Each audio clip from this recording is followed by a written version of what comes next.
જય હિન્દ વિદ્યાર્થી મિત્રો, હું છું અંકિત મકવાણા અને ફરીવાર કંઈક નવું શીખવા અને શીખવાડવા આવી રહ્યો છું. આગલા જેટલા જ લેક્ચર હતા એમાં આપણે ઇકોનોમિક્સનો અભ્યાસ કર્યો, બરાબર છે. બેંક વિશે જાણ્યું, આરબીઆઈ વિશે જાણ્યું. હવે એમાં બોરિંગ ન થતા અને બોરિંગ ન થવા માટે આપણે આજે વાણિજ્ય વ્યવસ્થાનું પ્રથમ ચેપ્ટરનો એક અગત્યના મુદ્દા વિશે અભ્યાસ કરીશું. પ્રથમ ચેપ્ટર છે સંચાલનનું સ્વરૂપ અને મહત્વ. બરાબર છે. કૂવાની અંદર જવા માટે, કૂવાના છેલ્લે તળિયે જવા માટે પહેલા કૂવો ખોદવો પડે. એવી જ રીતે આપણે સંચાલનનું સ્વરૂપ અને મહત્વ જાણવા માટે આપણે સંચાલનને સમજવું પડે. આમ તો આપણે આ ટોપિકની ચર્ચા આપણા ક્લાસમાં કરેલી જ છે, પણ ફરીવાર આપણે એને થોડું એની ઉપરથી જે ધૂળ ચડી ગઈ છે એને આપણે ઉતારી દઈએ. બરાબર છે. પછી આપણે આગળ વધશું. સંચાલન શબ્દ, સંચાલન આપણે એમ છે શું સંચાલન છે, ઇંગ્લિશમાં એને મેનેજમેન્ટ કહીએ, પરંતુ હું તમને ચોક્કસ રીતે કહી શકીશ કે સંચાલનનો ઉપયોગ આપણે જીવનના રોજિંદા કામમાં ક્યાંક ને ક્યાંક કરતા હોઈએ છીએ વિદ્યાર્થી મિત્રો. કઈ રીતે? બરાબર છે. તમારા ફાધર એટલે કે તમારા પિતા છે એનું એક એક્ઝામ્પલ આપો એટલે તમને ખ્યાલ આવી જાય સંચાલન છે એ રોજિંદા જીવનમાં કઈ રીતે ઉપયોગ થાય. સંચાલનમાં તમારા પિતા છે એ એક મહિનાની સેલેરી આવતી હશે, એ સેલેરીમાંથી તમારે જોવું, તમને ખ્યાલ પણ ન હોય, તમારા પિતા છે એ અલગ અલગ એ સેલેરીને વિભાગ પાડતા હશે. ભાઈ આટલા રૂપિયા છે ને એ મારે ઘરગથ્થુ વપરાશમાં, આટલા તેલમાં, આટલા ચામાં, આટલા ખાંડમાં, આ આટલા પૈસા છે ને મારા દીકરાની ફીના, બરાબર ને, આટલા પૈસા છે હું મારી બચત રાખીશ, આગળના વર્ષોમાં કોઈ દવાખાનું આવે તો એ મારે બચત ઉપયોગ થાય. આટલા પૈસા છે, બરાબર છે, એ મારા દીકરાને આગળના ફ્યુચર માટે. તો આવી રીતે અલગ અલગ વિભાગ પાડતા હોય. એક એને આપણે શું કહીએ, પ્લાનિંગ કહીએ, પણ એકચ્યુઅલમાં એ સંચાલનનો એક ભાગ છે. બરાબર છે. પોતે સારા કપડાં નહીં પહેરે પણ આપણા માટે સારા કપડાં પહેરાવશે એવા મા બાપને સતત નમન છે, વંદન છે. તો આ સંચાલન છે. આપણા ઘરની માતા છે, ગૃહિણી છે, એ એક એક રૂપિયો બચાવી અને એવું સરસ મજાનું મેનેજમેન્ટ, જો શબ્દ મેનેજમેન્ટ આ વાપરું છું, આપણે પ્લાનિંગ કહેતા હોય એવું પ્લાનિંગ કરે. એક અગત્યનું એક ખાસ ઉદાહરણ આપું એટલે તમને સમજાઈ જાય કે આપણે સંચાલન રોજબરોજના કાર્યમાં કઈ રીતે ઉપયોગી છે. આપણા ઘરે કંઈક ને કંઈક પ્રસંગ આવતા હોય, બેન દીકરીઓના મેરેજ આવતા હોય, લગ્ન આવતા હોય, ત્યારે આપણે કેવું આખું સરસ મજાનું સંચાલન કરીએ છીએ, બરાબર ને. આખું જમવાનું આયોજન અલગ સરસ મજાનું, ક્યાં મંડપ નાખશું, મંડપનો કેટલો ખર્ચો થશે, બરાબર છે, જમવાનો કેટલો ખર્ચો થશે, બરાબર. આ બધા જ વસ્તુઓ છે આપણે આખા મેરેજનું એક સરસ મજાનું આયોજન કરતા હોઈએ. તો એ શું છે? એ સંચાલન જ છે વિદ્યાર્થી મિત્રો, બીજું કાંઈ જ નહીં, બરાબર ને. તો આવા સંચાલનના આપણે એક નામ ખાલી અલગ હોય છે, પરંતુ એને જો પુસ્તકના જ્ઞાનમાં આપણે વાત કરીએ તો એને આપણે સંચાલન કહીએ છીએ. અત્યારના અર્થમાં આ દુનિયા છે, આધુનિક દુનિયાની અંદર સંચાલન એટલે શું? સંચાલન એટલે એક નિષ્ણાંતના મતે શું કહે છે? સંચાલન એટલે અન્ય પાસેથી કામ મેળવવાની કળા સાહેબ. તમે અન્ય પાસેથી કઈ રીતે કામ મેળવો છો ને એને સંચાલન કહેવાય. સંચાલન અન્ય પાસે, ચાલો એક સરસ મજાનું ફરીવાર ઉદાહરણ આપું, તમને ખ્યાલ છે મારે હું કઈ રીતે ભણાવું છું, એક સારા ઉદાહરણ આપીને તમને સારું સમજાવું. અન્ય પાસેથી કામ મેળવવાની કળા એટલે કઈ રીતે? તો કે એક ફેક્ટરી હતી, એ ફેક્ટરીની અંદર ઘણા બધા કર્મચારીઓ કામ કરતા હતા. કર્મચારીઓની સંખ્યા 100 ની ઉપર હતી. એમાંથી તમને ખ્યાલ છે અત્યારના અમુક આપણા ભાવનગરમાં તો ફેક્ટરી હોય ને એટલે એમાં બધાને પાન માવા ખાવાની પછી ટેવ હોય, બરાબર. એટલે એમાંથી એક ભાઈ છે એને પાન માવા ખાવાની ટેવ, અને પાન માવા ખાવાની ટેવ હોય એટલે પાનના પિચકારા ઉડે ખૂણામાં જ્યાં હોય ત્યાં લાલ ભરી મૂકે. સાંભળજો ખાસ, આ ઉદાહરણ છે સમજવા જેવું છે. આપણે ભાવનગરની એસટી નવી બની રહી છે, એસટી આખું સરસ મજાનું બસ સ્ટેન્ડ બની રહ્યું છે, અને એમાં આખું સફેદ કલરનો કલર હોય. હું એમ કહું, જો લાલ કલર કરવાનો હોય ને તો લાલ કલર ને ન કરવો. શું કામ? આપણા ભાવનગરના બધા પાન માવા ખાઈ ખાઈને લાલ કલર કરી નાખશે.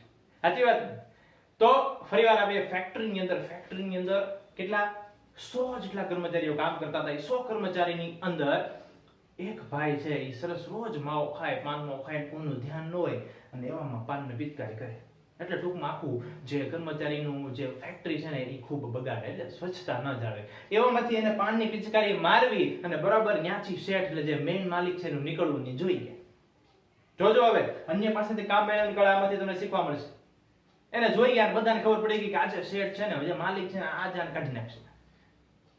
માલિક ઉપર ગયા, એની ઓફિસમાં બેઠા, બરાબર છે, તરત જ તે સુપરવાઇઝરને કીધું કે કોણ હતા એને હાજર કરો. સુપરવાઇઝર બોલાવ્યા, સુપરવાઇઝરે કીધું હાલ ભાઈ તું આજે તારી કામ નોકરી જ નથી, આજે માની લેજે.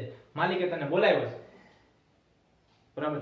માલિકની ઓફિસની બહાર ઉભેલો અને આ હાથ ધ્રુજે છે ને દરવાજા ઉપર હાથ ધ્રુજતા ધ્રુજતા આપણે તો કહીએ કે મે આઈ કમિંગ સર, હવે એ શું કે હે હું અંદર આવું એમ, એટલે ભાઈ સર એને બોલાવે છે, માલિક બોલાવીને ખુરશી ઉપર બેસાડે છે, ખુરશી ઉપર બેસાડી અને પહેલો પ્રશ્ન હું પૂછ્યો, આપણે એમ થાય કે હાલે ભાઈ હું કર્યું નામ ને તેમને કાલથી આવતો નહીં, પહેલો પ્રશ્ન હું પૂછ્યો એને ખબર છે એને શું પૂછ્યો માલિકે? પહેલો પ્રશ્ન એવો પૂછ્યો કે ભાઈ શું લેશો, ચા કોફી ઠંડુ શું લેશો? અને અત્યારે તમને ખબર છે ઉનાળામાં ભાઈ હું મંગાવ્યું, થમ્સ અપ જ મંગાવે ને.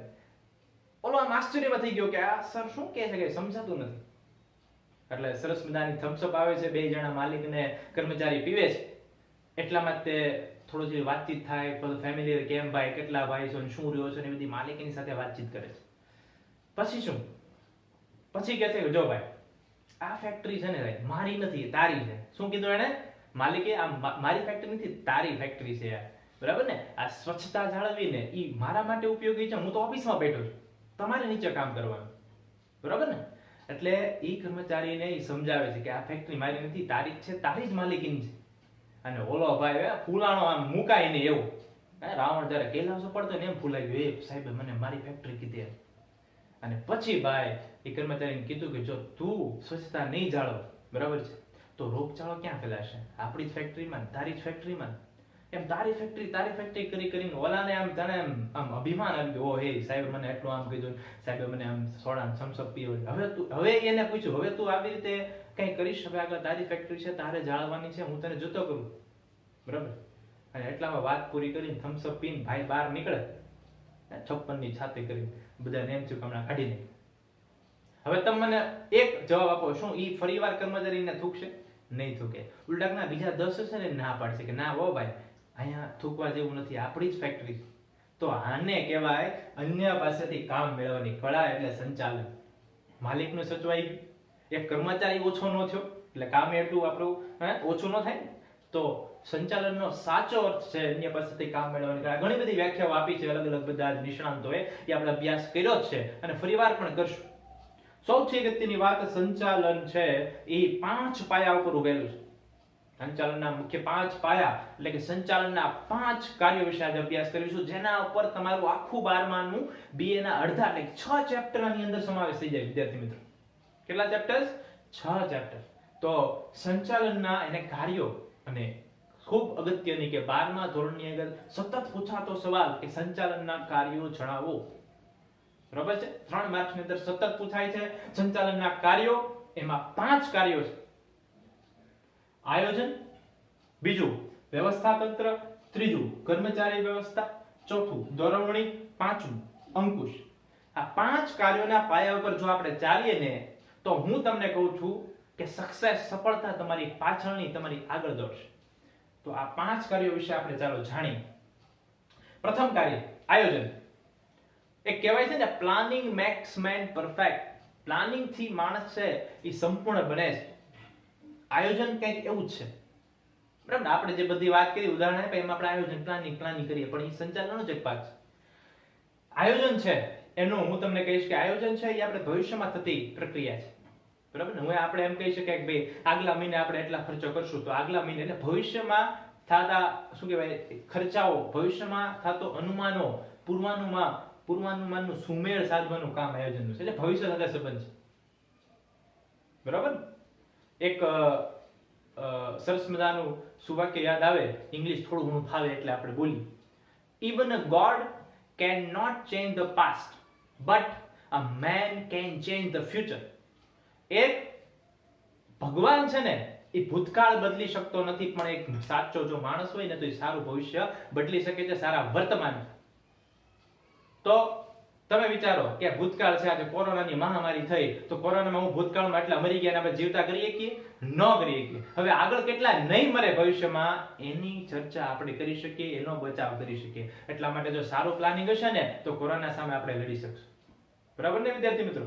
હા, એટલા માટે જ કહેવાય છે કે આયોજન છે એક પૂર્વાનુમાન છે, આયોજન છે એને ભવિષ્ય સાથે સંબંધ છે, અને પ્રથમ પગથિયું, પ્રથમ ચરણ છે એ આયોજન છે. એક વાક્ય ઘણીવાર પૂછાય છે કે સંચાલનનું પ્રથમ કાર્ય કયું? તો કે આયોજન. સંચાલનનું અંતિમ કાર્ય કયું? તો કે કયું આવશે? અંકુશ. આ સવાલ અવારનવાર 1 માર્કમાં પૂછાય. સમજાણું? આયોજન છે પ્લાનિંગ છે, પૂર્વાનુમાન છે કે ભાઈ આગળ કોણ કઈ રીતે કાર્ય કરશે, કયા કર્મચારીને કયું કામ આપવું, બરાબર છે. બધું જ પૂર્વાનુમાન લગાડી અને આયોજનનું કામ કરવાનું હોય છે વિદ્યાર્થી મિત્રો. સમજાણું આયોજન આપ તો આપણે લેક્ચરમાં ભણી જ ગયા છીએ, પણ આ અગત્યનું છે એટલા માટે હું તમને ફરીવાર સમજાવું. બીજું, વ્યવસ્થા તંત્ર.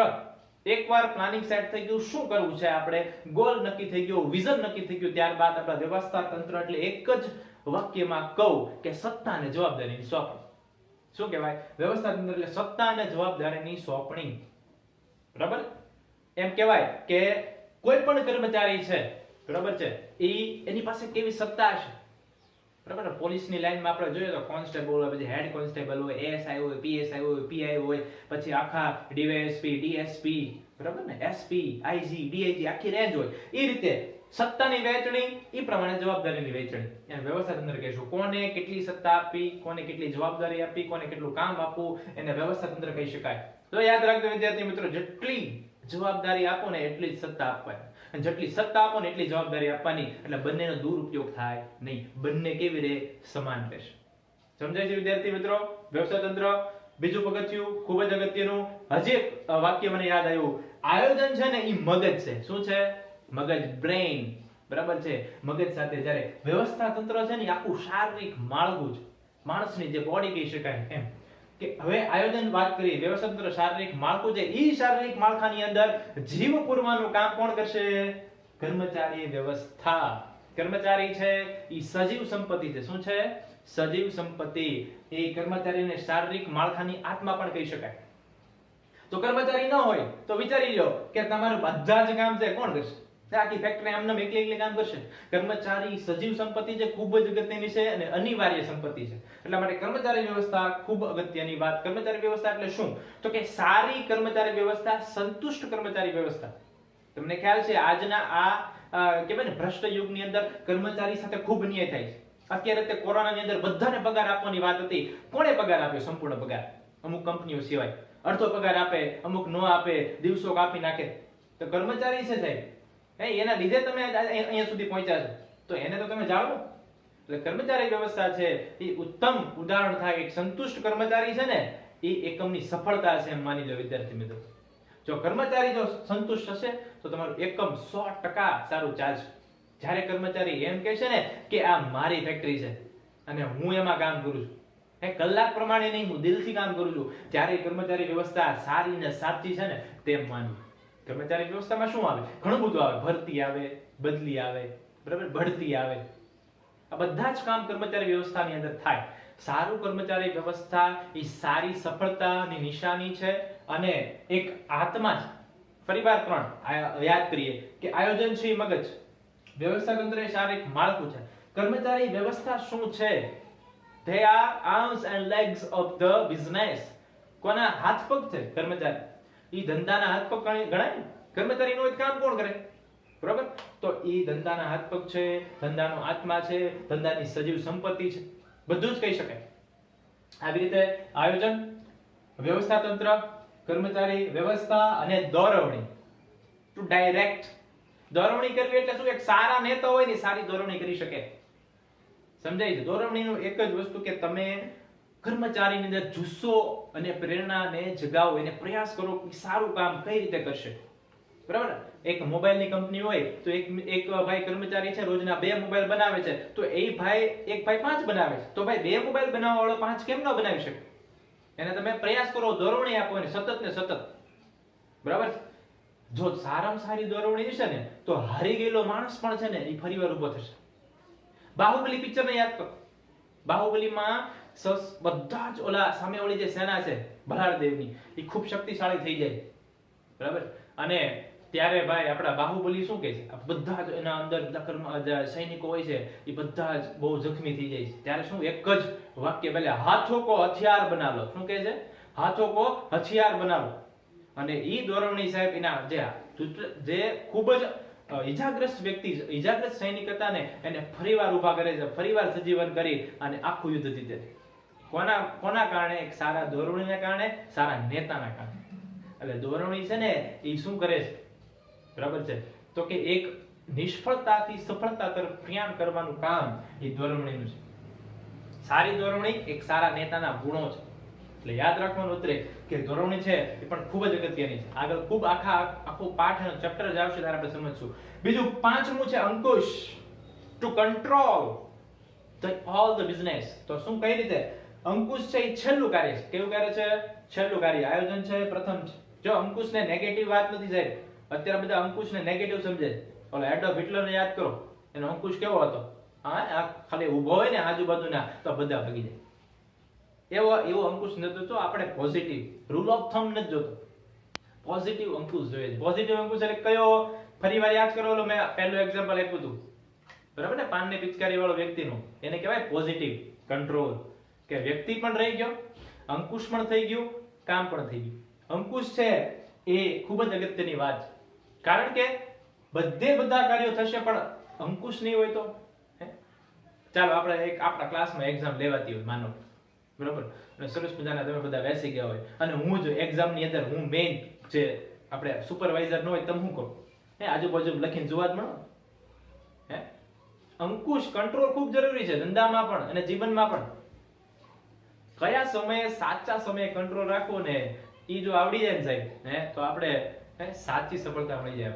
તો અંકુશ છે ઈ નકારાત્મક નથી પણ હકારાત્મક અંકુશની વાત છે. આયોજનના નક્કી કરેલા કાર્યો પૂર્વાનુમાન બરોબર થાય છે કે નહીં તેનું દેખરેખ રાખવાનું કામ અંકુશનું છે. અત્યારે ઘણા બધા બીજા અંકુશના સાધનો આવી ગયા છે. મેં એમ કીધું કે હાલો ભાઈ હું એક્ઝામ લઉં છું, હું જાઉં છું, પણ છતાં પણ તમારી પર અંકુશ છે. કઈ રીતે? કે સીસીટીવી કેમેરો તમારા ઉપર જોવે છે, એ પણ એક અંકુશનો જ ભાગ છે. સમજાય છે વિદ્યાર્થી મિત્રો? અંકુશ છે એ અત્યારે નકારાત્મક ન ચાલે. અત્યારે તમારે હકારાત્મક અને પોઝિટિવ અંકુશ હશે ને તો જ તમે સફળતાના પંથે ચાલી શકશો. આમ આ 5 કાર્યો આયોજન, વ્યવસ્થા તંત્ર, કર્મચારી વ્યવસ્થા, ધોરણ અને અંકુશ, આ 5 પાયા પર સંચાલન છે એનો આખો તાજ, બરાબર છે, રહેલો છે. આ 5 કાર્યો વગર સંચાલનનું કાર્ય અધૂરું છે વિદ્યાર્થી મિત્રો, બરાબર છે. એટલા માટે જ હું આ 5 કાર્યોથી તમારા 6 ચેપ્ટરના મેઇન હેડિંગ સમજાવવા માંગતો હતો. સમજાય છે વિદ્યાર્થી મિત્રો? એટલે સંચાલનનું સ્વરૂપ અને એનું મહત્વની અંદર આપણે સંચાલનના કાર્યો, એક સરસ મજાની નિષ્ણાંતની વ્યાખ્યા, બરાબર છે, અન્ય પાસેથી કામ મેળવવાની કળા. સંચાલન એટલે શું? ઘણા બધા ઉદાહરણો સમજ્યા, બરાબર. ત્યારબાદ આપણે એક બીજો અગત્યનો સવાલ સંચાલનની સપાટી વિશે અભ્યાસ કરીએ. ચાલો, સમજાઈ ગયું બધું? બરાબર છે. આ બધાની અંદર તમારે એક સરસ મજાની એક કંપની એક વિચારવાની, એક કંપની અંદર એક આયોજન વિચારવાનું, એની અંદર કઈ રીતે વ્યવસ્થા તંત્ર ચાલે, કેવા કર્મચારી લાવશું, દોરવણી કઈ રીતે કોણ આપશે અને અંકુશ કઈ રીતે રાખશું, એ 5 તમારે હોમવર્કમાં લાવવાનું છે. કોઈ પણ એક કંપની ચાલે, બરાબર છે વિદ્યાર્થી મિત્રો? તો મેં તમને કીધું એમ કે આપણે ભાઈ લેખિત પુસ્તકીય જ્ઞાન નથી જોતું, આપણને જે તમારું છે માઇન્ડ બ્રેઇન ની અંદર ઈ મારે જોઈએ છે, બરાબર છે. આ જો તમને આવડી ગયું તો તમને આ 5 આવડી, અને જીવનમાં ક્યાંક આનો તો આપણે ઉપયોગ થવો જોઈએ ને. ખાલી પુસ્તકીય જ્ઞાન શા માટે? શું કામનું? એટલા માટે આ 5 સંચાલનના કાર્યો તમારા હોમવર્કમાં એક એક્ઝામ્પલ સાથે લાવવાના છે. સમજાય છે? ચાલો હવે આપણે બીજા પ્રશ્ન પર આવીએ. આ ખૂબ જ અગત્યનો પ્રશ્ન હતો. સંચાલનના કાર્યો અવારનવાર પૂછાય છે. બીજું હવે નવા પ્રશ્ન તરફ પ્રયાણ કરીએ તો નવો પ્રશ્ન છે સંચાલનની વિવિધ સપાટીઓ, બરાબર છે. આ 3 સપાટીઓ પરથી તમને ખ્યાલ આવશે કે કોણ કઈ જગ્યાએ ને કઈ પ્લેસ પર રહેશે. તો એની વાત કરીએ તો મુખ્યત્વે સંચાલનની 3 સપાટીઓ આપણને આપેલી છે. એક ટ્રાયેંગલ તમને દેખાય છે. એ ટ્રાયેંગલ ની અંદર 3 સપાટીઓ છે. એક ઉચ્ચ સપાટી, બીજું મધ્ય સપાટી, ત્રીજું નિમ્ન સપાટી. 3 સપાટીઓનું વર્ગીકરણ કર્યું છે સંચાલનની અંદર. 3 સપાટીઓ ખૂબ જ અગત્યની છે, એકબીજાને જોડતી કડી છે. સમજાય છે વિદ્યાર્થી મિત્રો? ચાલો હવે એમાં 3 સપાટી વિશે થોડું જાણીએ. તો પ્રથમ આપણે ઉચ્ચ સપાટી વિશે જાણીએ. ઉચ્ચ સપાટી ની અંદર કોનો સમાવેશ છે? શબ્દ છે ઉચ્ચ સપાટી. બીજું નામ કહીએ તો સર્વોચ્ચ સપાટી પણ એને કહેવાય છે, બરાબર. તો સર્વોચ્ચ સપાટીની અંદર સંચાલક મંડળ, બરાબર છે. બીજું કે એમડી, મેનેજિંગ ડિરેક્ટર, અહીંયા શોર્ટ ફોર્મ છે પણ છતાં હું બોલતો જાઉં છું, લખતા જજો લખવું હોય તો. અને ત્રીજું છે જનરલ મેનેજર, જીએમ. આ 3 હવે આ એવા વ્યક્તિઓ છે જેની પાસે સૈદ્ધાંતિક જ્ઞાન છે, જેની પાસે નોલેજ છે, જેઓ આયોજન કરે છે, જેઓ આયોજનમાં કરેલા કામને સફળ બનાવવાનું કામ કરે છે. સતત ને સતત કંઈક નું કંઈક નવું કરતા રહે છે, નવું વિચારતા રહે છે, નવું આપતા રહે છે. એવી સપાટી જ્યાં ઉચ્ચ સપાટી છે, જેની પાસે સૌથી વધુ સત્તા રહેલી છે વિદ્યાર્થી મિત્રો, બરાબર છે. To power to control the business, એટલા માટે સંચાલક મંડળ એમડી અને જીએમ. અને આ પણ એક સિક્વન્સ છે. હા, સંચાલક મંડળ છે બધું નક્કી કરે. એ સંચાલક મંડળમાં એક વ્યક્તિ જે નિમિત્ત હોય એને આપણે એમડી કહીશું, મેનેજિંગ ડાયરેક્ટર. એટલે સંચાલક મંડળનો જ એક વ્યક્તિ, એની વ્યક્તિની નીચે એક જીએમ, જનરલ મેનેજર. એ આખા ભારતનો જીએમ કહેવાય. શું કહેવાય? જીએમ કહેવાય. બરાબર. તો આવી રીતે ઉચ્ચ સપાટીએ સૌથી વધુ સત્તા સૈદ્ધાંતિક જ્ઞાન, આયોજન કરશે, વિઝન નક્કી કરશે, ગોલ નક્કી કરશે. આ બધા વ્યક્તિઓ સિવાય પણ એક વ્યક્તિ છે જે અવારનવાર આપણે અત્યારે તમે સાંભળતા હશો, સીઈઓ. એ પણ ઉચ્ચ સપાટીનો જ એક ભાગ છે વિદ્યાર્થી મિત્રો. સીઈઓ એટલે ચીફ એક્ઝિક્યુટિવ ઓફિસર. તમારી 2017 ની એક્ઝામની અંદર 12મા ધોરણમાં સીઈઓ નું ફૂલ ફોર્મ પૂછાણું હતું વિદ્યાર્થી મિત્રો, ચીફ એક્ઝિક્યુટિવ ઓફિસર. યાદ રહ્યું વિદ્યાર્થી મિત્રો? હા, આ યાદ કરવાનું છે ને ફૂલ ફોર્મ લખી લેવાનું છે. હું તમને નેક્સ્ટ લેક્ચરમાં પૂછીશ. ચાલો ફરીવાર આવો. ઉચ્ચ સપાટી, સંચાલક મંડળ, મેનેજિંગ ડાયરેક્ટર, જીએમ અને સીઈઓ, આ બધાનો સમાવેશ ઉચ્ચ સપાટીએ થાય છે. હવે બીજી સપાટીની વાત કરીએ. કઈ? તો કે મધ્ય સપાટી. મધ્ય સપાટી એટલે કઈ સપાટી? તો કે ઉચ્ચ સપાટી અને નિમ્ન સપાટીને જોડતી કડી છે. જો આ ન હોય તો હે તમે સાંભળ્યું કોઈ દિવસ કે નિમ્ન સપાટી લેબર છે, આ રિલાયન્સ પેટ્રોલ પંપ છે, બરાબર, એમાં કોઈ કામ કરતું હોય અને ડાયરેક્ટ એને અનિલ અંબાણીએ ફોન કર્યો, એ ભાઈ કેટલું કામ થયું, કોઈ જોયું? કોઈ દિવસ ન જોયું. એની પાસે સમય જ નથી સાહેબ. એના માટે આપણે મધ્ય સપાટી રાખેલી છે, જેને આપણે વિભાગીય સપાટી કહી શકીએ, મધ્ય સપાટી કહી શકીએ, ઉચ્ચ સપાટી નિમ્ન સપાટીને જોડતી કડી કહી શકીએ. બરાબર છે? હવે વિભાગીય સપાટીમાં કોણ હોય? તો કે વિભાગીય અધિકારી. કોણ કોણ? તો કે ઉત્પાદન અધિકારી, ખરીદ અધિકારી, વેચાણ અધિકારી, નાણાં અધિકારી, પછી સંશોધન અધિકારી, ટેકનોલોજી અધિકારી, ઘણા બધા હોય છે અલગ અલગ વિભાગ પ્રમાણે. શા માટે વિભાગ શા માટે રાખ્યા? કે આપણે એક ફોકસ કરીએ કે ઉત્પાદન વિભાગમાં તમારે ઉત્પાદનનું જ કામ કરવાનું, નાણામાં તો નાણાં કલેક્શન કઈ રીતે કરવા, નાણાં કઈ રીતે આપવા, એનું જ કામ કરવાનું. એટલે કામ કેવું થાય? ચોક્કસ થાય અને સારું થાય. વિદ્યાર્થી મિત્રો સમજાય છે? ચાલો, એટલે નાણાં વિભાગ, ખરીદ વિભાગ, ઉત્પાદન વિભાગ, આ બધા પાસે પોતાના વિભાગ પૂરતી જ જવાબદારી સત્તા હશે. હા, આપણે કેવું હોય, બીજામાં ટાંગ અડાડવાની બહુ ટેવ હોય, પણ આમાં ટાંગ નહીં અડાડવાની. આમાં ઉત્પાદન વાળો ઉત્પાદનમાં જ રહે, ખરીદ વાળો ખરીદમાં જ રહેશે. હા, એટલે એને જેટલી સત્તાની જવાબદારી એના પોતાના વિભાગ પૂરતી જ રહેશે. અને ઉત્પાદન વાળો કોને જવાબદાર હોય? કોની? તો કે એ ઉપરની ઉચ્ચ સપાટીને જવાબદાર હોય. એને નાણાં શું થાય છે ને કઈ પ્રશ્ન જરૂર? હા, 100% એકબીજા સાથે વાતચીત થતી છે કે ભાઈ કેટલું ઉત્પાદન કરવું, કેટલા નાણાં, કેટલી ખરીદી કરવી, પણ જવાબદારી પોતાના વિભાગ પૂરતી જ રહેશે.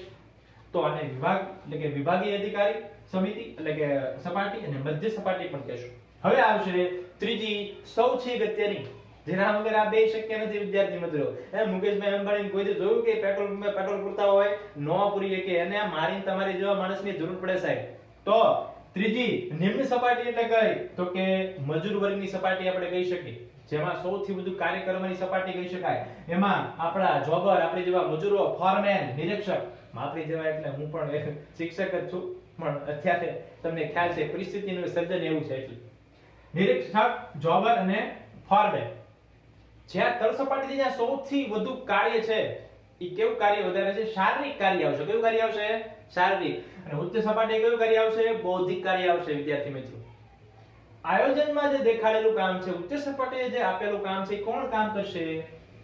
કોણ? તો કે નિમ્ન સપાટી, તળ સપાટી કામ કરશે. બરાબર છે વિદ્યાર્થી મિત્રો? તો નિરીક્ષક કોણ? એટલે સુપરવાઇઝર, કે માણસોને દેખરેખ રાખશે, કોણ કામ કરે છે કે નહીં, બરાબર કામ કરે છે કે નહીં, કોણ કેટલું કામ કરે છે. અત્યારે કામચોરી બહુ થાય છે વિદ્યાર્થી મિત્રો. હા, નાઈટ હોય, કોઈ પણ ફેક્ટરીની અંદર નાઈટ હોય તો કોઈ નાઈટમાં કોઈ કામ જ ન કરે. પણ એવું નહીં, આજનો આ યુગ છે, બધી જ રીતે તમારી પર તપાસ રાખતો હોય, નિરીક્ષણ કરતો જ હોય છે. ત્યારે નિમ્ન સપાટી છે. યાદ રાખજો, સત્તા છે ક્યાંથી? સત્તા છે ઉપરથી નીચે જશે, અને જવાબદારી છે એ ક્યાંથી જશે? નીચેથી ઉપર જશે. સત્તા અને જવાબદારીની વહેંચણી, સૌથી વધુ જવાબદારીનું કાર્ય નીચેથી, સૌથી વધુ સત્તા ઉપર છે. બરોબર છે? આ બંનેને જોડતી કરી વચ્ચેની મધ્ય સપાટી છે. અહીંયા નીચે શારીરિક કાર્ય છે. આ કાર્ય વગર કોઈ પણ બીજું કાર્ય શક્ય નથી. ખૂબ જ અગત્યની સપાટી પણ કહી શકાય. બરાબર છે વિદ્યાર્થી મિત્રો? આ ત્રણ સપાટી વિશે આપણે જોયું. પહેલું ઉચ્ચ સપાટી, મધ્ય સપાટી, નિમ્ન સપાટી. ત્રણે ત્રણ સપાટી ખૂબ જ અગત્યની છે. એક પણ સપાટી ન હોય તો કામ ન થાય, સફળતા ન મળે. ફેક્ટરી છે અને કંપની છે બંધ કરવી પડે. એટલા માટે ત્રણ સપાટી એ ખૂબ જ અગત્યની છે. આપણે એનો ડિટેલમાં અભ્યાસ કરશું, ક્લાસમાં પણ કર્યો હતો, બરાબર છે. બે આપણે વસ્તુ સમજ્યા, સંચાલનના કાર્યો અને વિવિધ સપાટીઓ વિશે આપણે જાણ્યું, બરાબર છે.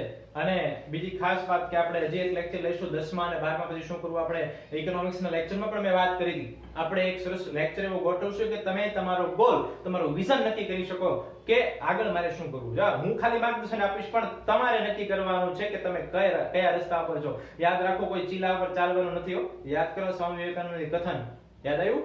હા, હું નહીં બોલું, લેક્ચરમાં જોઈ લેજો. હા, તો ઈ કથન પ્રમાણે ચાલવાનું છે. તમારો ગોલ, તમારો રસ્તો તમારે જાતે નક્કી કરવાનો છે. અને આગળના લેક્ચરમાં આપણે ફરીવાર સંચાલનના સ્વરૂપનું અને મહત્વના જે પાઠ છે એમાં આગળનો એક મુદ્દો છે એના વિશે વાત કરશું. ત્યાં સુધી કોરોનાની મહામારીમાં સ્વસ્થ રહો, ઘરે રહો. ભલે લોકડાઉન 4 માં ઘણું બધું અમલ થઈ ગયું છે, ત્યારે જ્યારે પણ બહાર નીકળો ત્યારે માસ્ક અવશ્ય પહેરો, સોશિયલ ડિસ્ટન્સિંગ રાખજો અને ખાસ અગત્યનું સેનિટાઈઝરનો ઉપયોગ કરો. જ્યારે પણ બહારથી ઘરે આવો ત્યારે અવશ્ય હાથ છે એ ડેટોલથી અથવા સારા એવા સાબુથી ધોજો. અસ્તુ, જય હિન્દ, જય ભારત.